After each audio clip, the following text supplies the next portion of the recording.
mga kamasla, driving home. May anuhin lang tayo mga kamasla, topic for today. Saglit, lalabas lang ako. Punta na tayo ng time. Yung sa old video ko kasi, may na-upload ako na video. May video akong in-upload na magkano ang natitira ng sahod namin dito sa New Zealand. So funny. Kasi, naintindihan ko naman siya kasi nung una, ganun din naman ang akala ko. Intersection tayo. Nagtanong siya, sabi niya, ma'am, di ba aabot ng 200,000 ang sahod ninyo dyan? Aabot daw ng 200,000.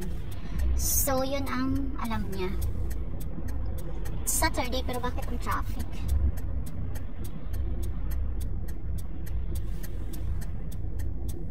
Kaya nakalusot na tayo sa traffic. Nagtanong siya, aabot ba daw ng 200,000 ang sahod dito sa New Zealand? Uy, Diyos ko, nung bago ako pumunta dito, ang expectation ko rin, 100,000 daw. Aabot daw ng 100,000 ang sasahurin.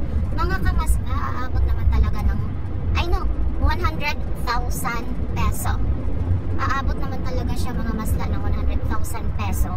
Pero, hindi mo buong sahod yun. Hindi mo matatanggap yun kasi babawasan na yun. Babawasan pa yun ng tax. Sa amin na mababa ang income namin, ang tax namin is 17 or 18%.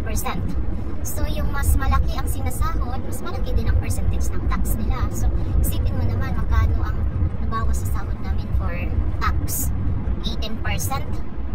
O diba, di ang laking tulong na sana dagdag na sana yon kung walang tax. O then ang living dito mga kamasla, per week kami nagbabayad ng bahay.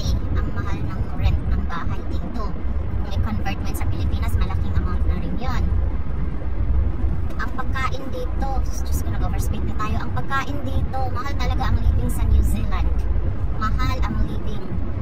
Kaya, oo, malaki ang kikitain mo, pero, konti rin ang maiwan sa'yo kasi dami bayarin.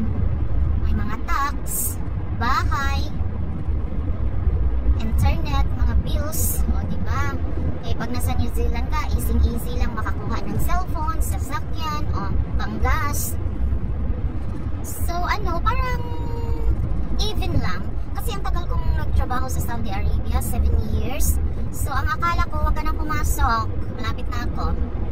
So, ang akala ko talaga, mas, Diyos ko, yayaman na ako dito kasi grab ko na talaga tong, sa New Zealand. So, hindi pala mga kamasla, normal lang. So, ayun na masla, nasa bahay na ako. Kung ako, sa sarili ko, alam ko hindi ako abot ng 200,000 peso na sahod. Ewan ko lang sa iba. Yung mga kalaki-laki na ng mga sahod siguro dito, doble. Sa mga sahod namin. Mga professional, di ko rin alam. Kasi alam ko malaki din ang tax nila. So, bye everyone. Thank you for watching.